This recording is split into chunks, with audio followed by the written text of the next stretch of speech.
നമ്മുടെ ക്രൈസ്തവ വിശ്വാസത്തിൻ്റെ മൂലക്കല്ല് നമ്മുടെ കർത്താവിൻ്റെ ഉത്ഥാനമാണ്.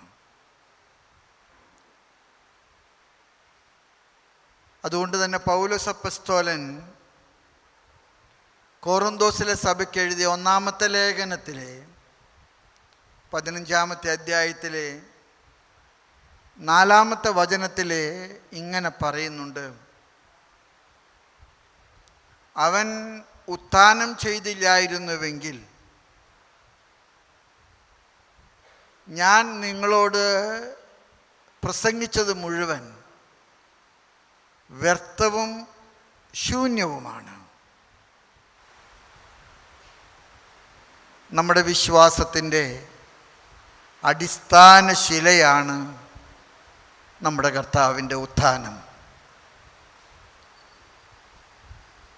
നമ്മൾ ഏറ്റവും സന്തോഷത്തോടുകൂടെ ആഘോഷിക്കുന്ന തിരുനാളുകളിലൊന്നാണ് ക്രിസ്മസ്.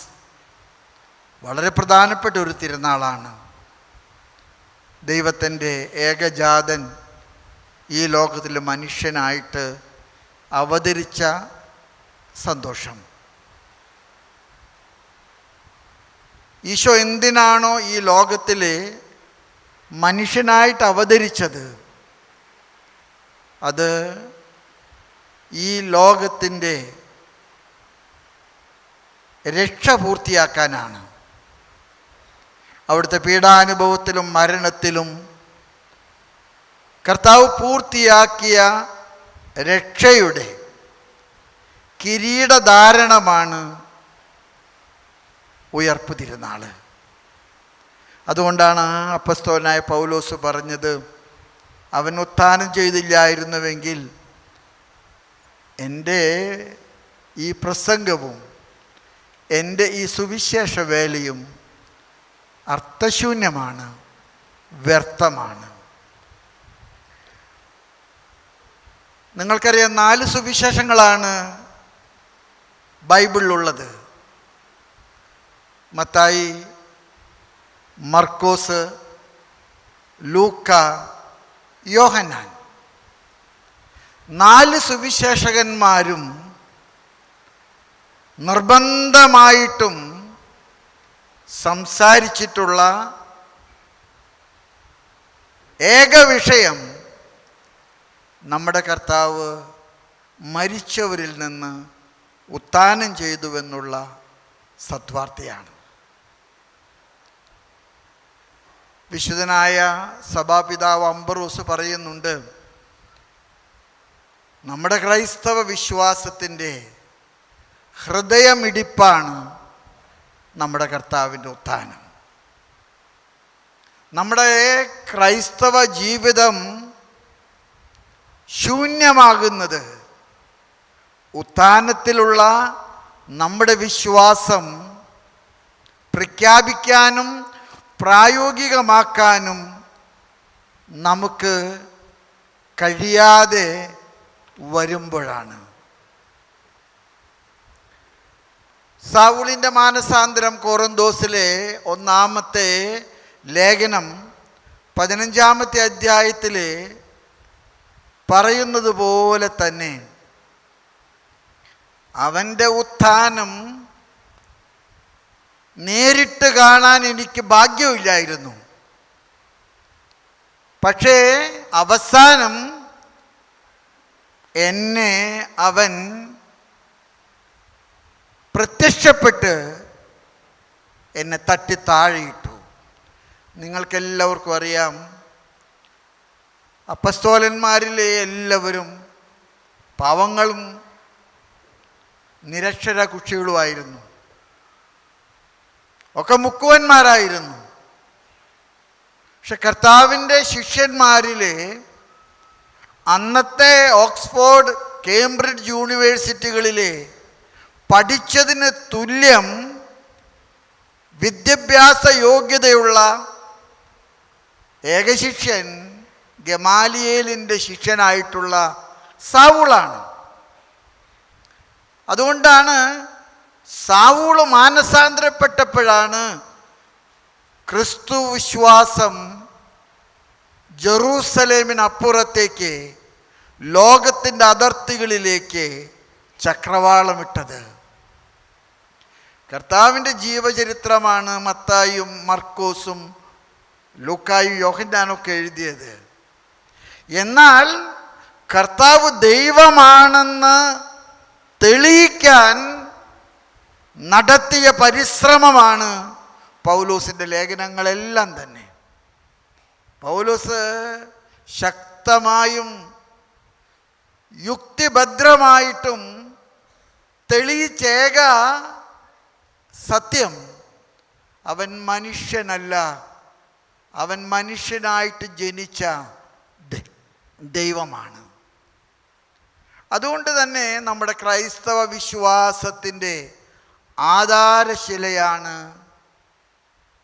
കർത്താവിൻ്റെ ഉത്ഥാനം. മരണത്തെ കീഴടക്കിയ ഈശോ. ഇന്ന് ഉത്ഥാനത്തിൻ്റെ തിരുസ്വരൂപം കൊണ്ടുപോകുമ്പോൾ പ്രതീകാത്മകമായിട്ട് ഈശോയുടെ കയ്യിലൊരു പതാക കൊടുത്തിട്ടുണ്ട്, നിങ്ങൾ ശ്രദ്ധിച്ചിട്ടുണ്ട്. ആ പതാകയിൽ രേഖപ്പെടുത്തിയ ഒരു കുരിശുണ്ട്. ഈ പതാകയിലെ കുരിശും അവൻ മരണം കൊണ്ട് മനുഷ്യനെ പാപത്തിൽ നിന്ന് മോചിച്ചുവെന്ന് നമ്മൾ ഓർമ്മപ്പെടുത്താൻ വേണ്ടിയിട്ടാണ്. കർത്താവിൻ്റെ മരണം മനുഷ്യൻ്റെ അടിമത്തത്തിൽ നിന്ന്, പാപത്തിൻ്റെ അടിമത്തത്തിൽ നിന്നുള്ള മോചനത്തിൻ്റെ അടയാളമാണ്. കർത്താവിൻ്റെ ഉത്ഥാനത്തെക്കുറിച്ചൊക്കെ നമ്മൾ സംസാരിക്കുമ്പോൾ കർത്താവിൻ്റെ ഉത്ഥാനം തെളിയിക്കപ്പെടാനുള്ള ഏറ്റവും ആദ്യത്തെ അടയാളം തുറക്കപ്പെട്ട കല്ലറയാണ്. നിങ്ങൾക്കറിയാം, കർത്താവ് മരിച്ചപ്പോൾ അവരെ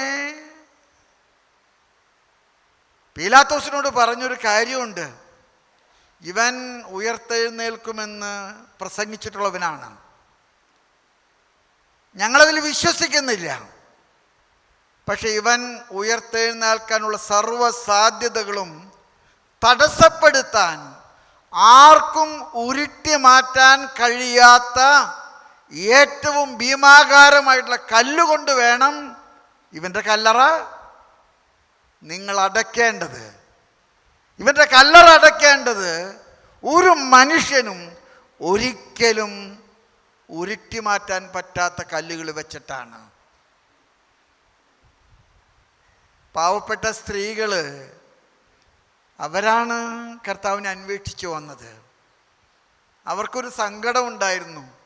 കർത്താവിനെ അന്വേഷിച്ച് വരാനായിട്ട് അവരുടെ മനസ്സിലൊരു ഇച്ഛാഭംഗം ഉണ്ടായിരുന്നു. അവർക്ക് നേതൃത്വം കൊടുത്തതിൽ പ്രധാനപ്പെട്ടവൾ മഗ്ദലന മറിയമാണ്. ബഥാനിയായിലെ മർത്തായും മറ്റേ മറിയും ഒക്കെ കൂട്ടത്തിലുണ്ടെന്ന് ചരിത്രത്തിൽ വിശ്വസിക്കുന്നു. അവരെ കല്ലറയിലേക്ക് പോകുന്ന സമയത്ത് അവർക്ക് ഒരു ഗദ്ഗതമുണ്ടായിരുന്നു, അവർക്കൊരു സങ്കടമുണ്ടായിരുന്നു. ആർക്കും ഉരുട്ടി മാറ്റാൻ പറ്റാത്ത കല്ലുകൊണ്ടാണ് അവൻ്റെ കല്ലറ അടച്ചിരിക്കുന്നത്. നമ്മൾ പാവപ്പെട്ട പെണ്ണുങ്ങൾ ചെന്നാൽ അവൻ്റെ ശരീരത്തിലെ സാപത്തായതുകൊണ്ട് വയ്ക്കാൻ കഴിയാതെ പോയ സുഗന്ധദ്രവ്യങ്ങളുടെ കുറവ് പരിഹരിക്കണം. പക്ഷെ ആരാണ് കല്ല് ഉരുട്ടി മാറ്റിത്തരിക? നമ്മൾ ആരാണ് സഹായിക്കുക?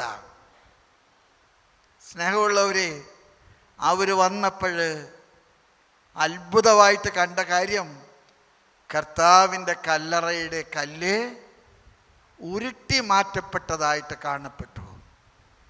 എന്നെ കേൾക്കുന്ന നിങ്ങളോടൊക്കെ എനിക്ക് പറയാൻ ആഗ്രഹമുണ്ട്, ക്രൈസ്തവ വിശ്വാസത്തിൻ്റെ ഏറ്റവും ആഴമേറിയ ചക്രവാളം പ്രതിസന്ധികളാണ്. എന്നൊക്കെയാണോ പ്രതിസന്ധികൾ സഭയെ അസ്വസ്ഥപ്പെടുത്തുന്നത്, എന്നൊക്കെയാണോ പ്രതിസന്ധികളുടെ നടുവിൽ നൗക നയിക്കാൻ പറ്റാത്ത വിധത്തിൽ കാറ്റും വിശറും നമ്മളെ അവശരാക്കുന്നത്, അന്നെല്ലാം കർത്താവ് ഇടപെടും. ആരാണ് ഈ കല്ലുരുട്ടി മാറ്റുക? ആർക്കും കഴിയാത്ത ഈ പ്രവൃത്തി ആരാണ് ചെയ്യുക? അവർ കല്ലറയിൽ വന്നപ്പോൾ കണ്ടത് കല്ല് ഉരുട്ടി മാറ്റപ്പെട്ടതാണ്. സ്നേഹമുള്ള നിങ്ങളോടൊക്കെ എനിക്ക് പറയാൻ ആഗ്രഹമുണ്ട്, ഉത്ഥാന പെരുന്നാളിന് നിങ്ങൾ വരുമ്പോൾ ഞാനും നിങ്ങളും ജീവിതത്തിൽ ഉരുട്ടി മാറ്റാൻ പറ്റാത്ത ഒരുപാട് കല്ലുകൾ കൊണ്ട് നടക്കുന്ന മനുഷ്യരാണ്. നമ്മുടെ കുടുംബ ജീവിതത്തിലാകാം, നമ്മുടെ സമൂഹ ജീവിതത്തിലാകാം, നമ്മുടെ സഭാജീവിതത്തിലാകാം. ആർക്കും പരിഹരിക്കാൻ പറ്റാത്ത വിധത്തിലുള്ള ധാരാളം നിരാശാജനകമായിട്ടുള്ള പ്രതിസന്ധികൾ നമുക്കുണ്ടാകാം. അത് വ്യക്തികളും കുടുംബങ്ങളും സമൂഹവും സഭയും ഒക്കെ ഇതിന് ബാധകമാണ്. ആരാണ് ഉരുട്ടി മാറ്റുക? ഈ ഉത്ഥാന പെരുന്നാളിൽ കർത്താവ് നമുക്ക് നൽകുന്ന ഏറ്റവും മൗലികമായ സന്ദേശം, നിനക്ക് ഉരുട്ടി മാറ്റാൻ പറ്റാത്തത് ഞാൻ ഉരുട്ടി മാറ്റാൻ നിന്നെ സഹായിക്കും. ഈ കല്ല് ആരാണ് ഉരുട്ടി മാറ്റുക? അവർ വന്നപ്പോൾ കണ്ടത് കല്ല് ഉരുട്ടി മാറ്റപ്പെട്ടതാണ്. ഈ പാവപ്പെട്ട സ്ത്രീകളെ കുറിച്ചിട്ട് എൻ്റെ മനസ്സിൽ എന്നും ഒരു ചിന്തയുണ്ട്. കല്ലറ തേടിപ്പോയ സ്ത്രീകളെന്നാണ് സഭാപിതാക്കന്മാർ ഇവരെ വിളിക്കുന്നത്. കല്ലറ തേടിപ്പോയ പാവപ്പെട്ട ഭക്തസ്ത്രീകൾ. ഇവരെ കല്ലറ തേടിപ്പോകാൻ ഇവരെ പ്രേരിപ്പിച്ച ഒരു കാരണമുണ്ടായിരുന്നു. സാപത്തായതുകൊണ്ട് സുഗന്ധവ്യഞ്ജനങ്ങൾ കടയിൽ നിന്ന് വാങ്ങിക്കാൻ കഴിഞ്ഞില്ല. സമയക്കുറവായതുകൊണ്ട് കിട്ടിയത് മാത്രമേ വെച്ചിട്ടുള്ളൂ. അതുകൊണ്ട് അവർ കല്ലറയിലേക്ക് വന്നത് കുറവുള്ള സുഗന്ധദ്രവ്യങ്ങൾ അവന് കൊടുക്കാൻ വേണ്ടിയിട്ടാണ്.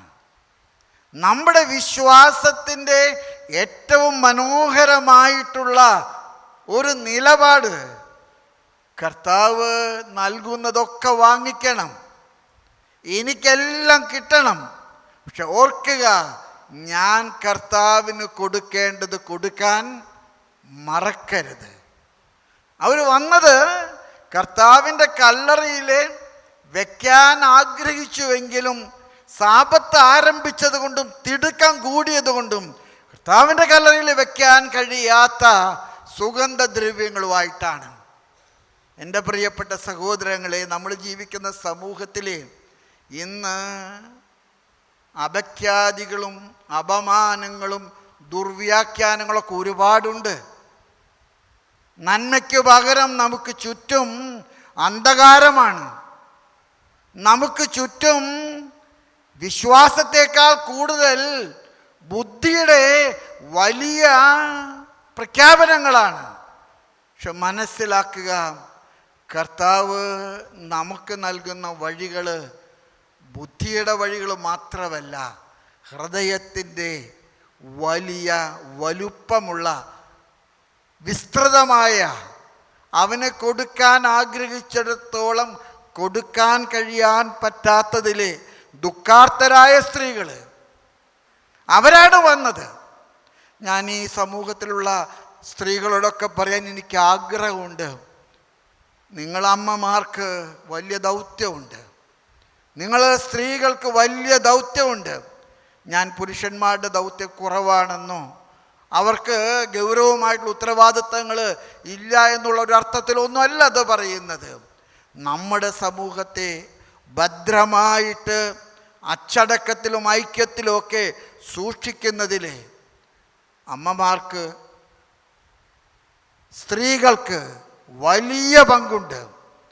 ആ പാവപ്പെട്ട സ്ത്രീകൾ കർത്താവിൻ്റെ കല്ലറയിൽ വന്നത് അവനെ കൊടുക്കാൻ ആഗ്രഹിച്ചുവെങ്കിലും സാപത്ത് ആരംഭിച്ചത് കൊണ്ട് കൊടുക്കാൻ കഴിയാത്തത് കൊടുക്കാനുള്ള ആഗ്രഹം കൊണ്ടാണ്.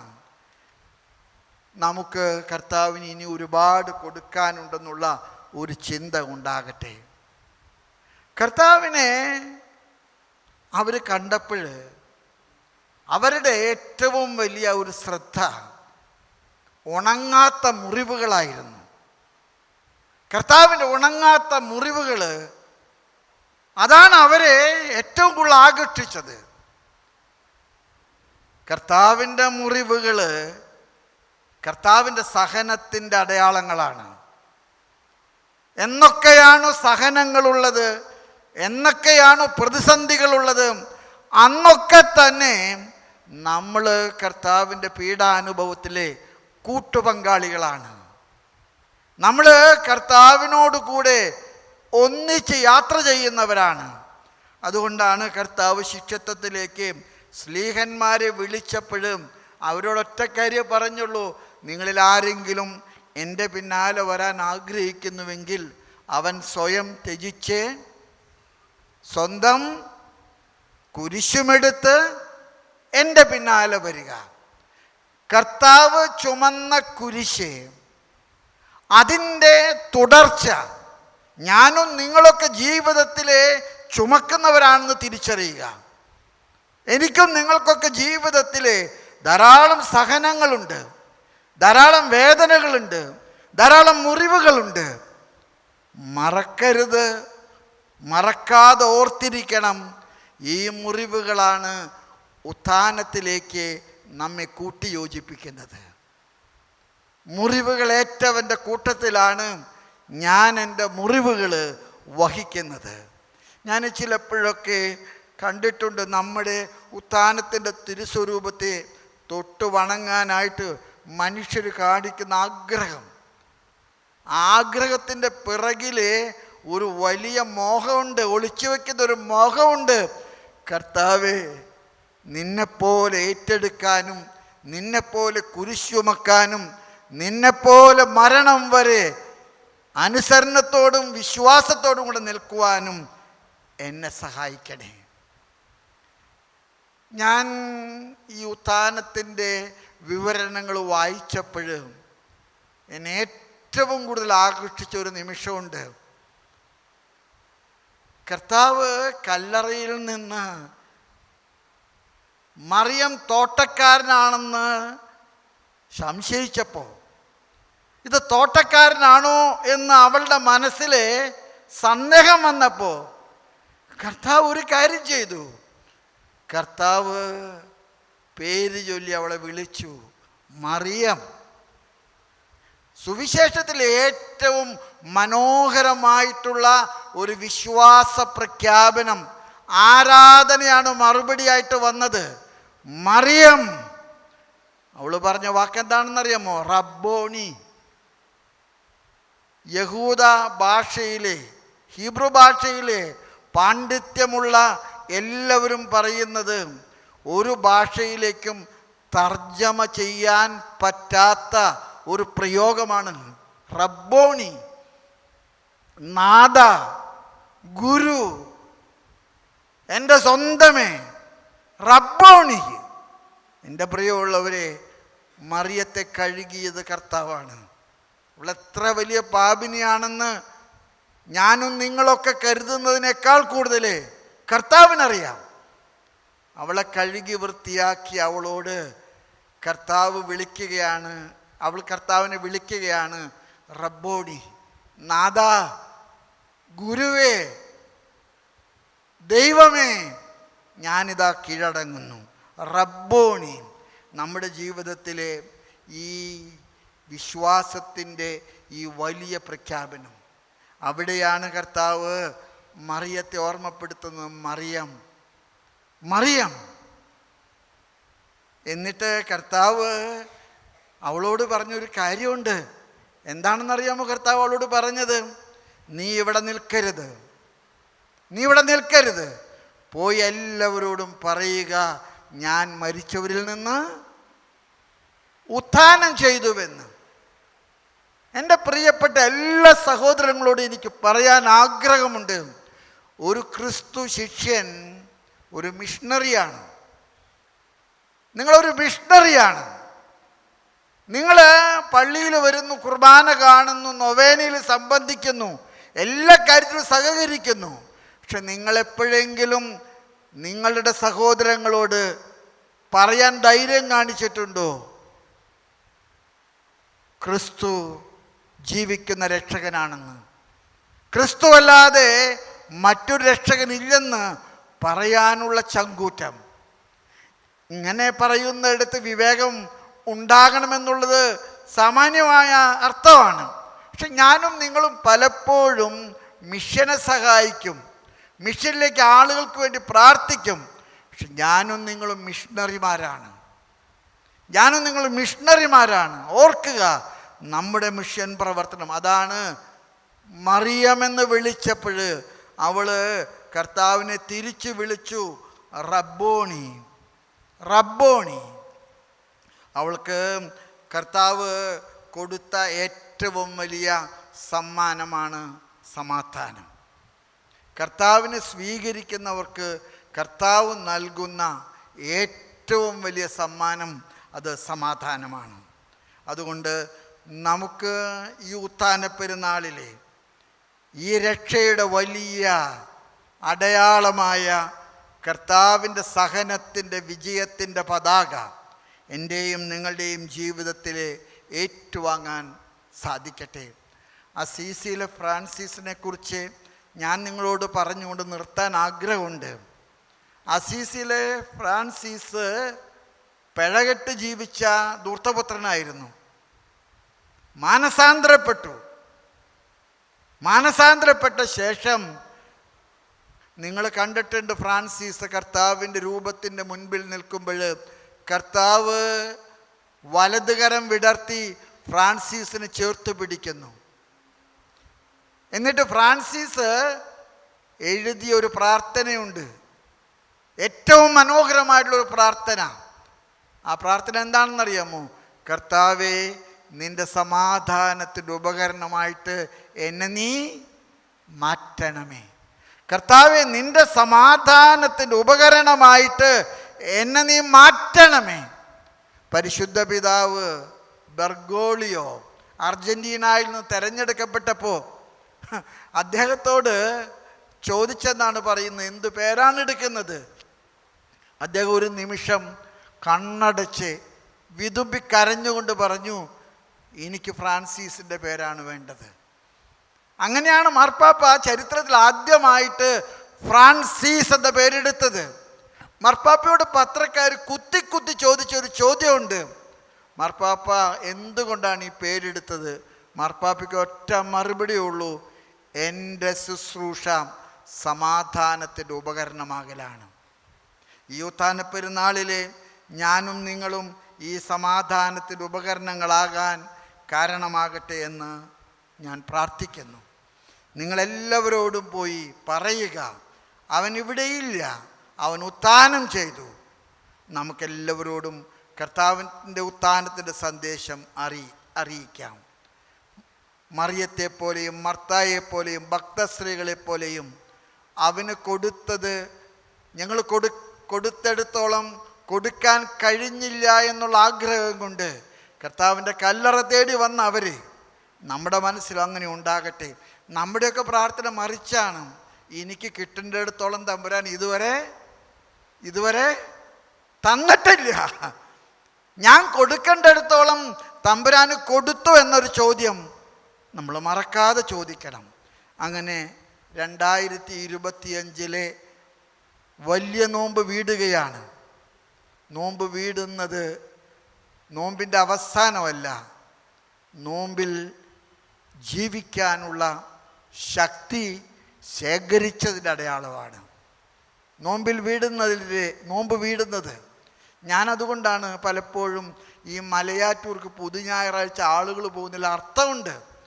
നോമ്പ് വീടിക്കഴിഞ്ഞിട്ട് ഒരു മല കയറുമ്പോൾ മുത്തപ്പനോട് പറയുന്നൊരു കാര്യമുണ്ട്, മുത്തപ്പ പൊന്മല കയറ്റം, ഈ കയറ്റം തുടരുകയാണ്.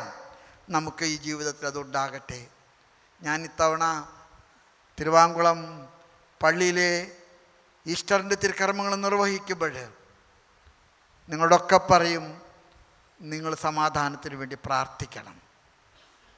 സമാധാനത്തിൻ്റെ ഉപകരണങ്ങളായിട്ട് സഭ മുഴുവൻ മാറാൻ, അസ്വസ്ഥതയുള്ളിടത്ത്, അനൈക്യമുള്ളിടത്ത്, അഭിപ്രായ വ്യത്യാസമുള്ളിടത്തൊക്കെ സഭ കരം കോർത്ത് കർത്താവിൻ്റെ സ്നേഹത്തിൻ്റെ വലിയ ശൃംഖലയായിട്ട് മാറാൻ നമുക്ക് പ്രാർത്ഥിക്കാം.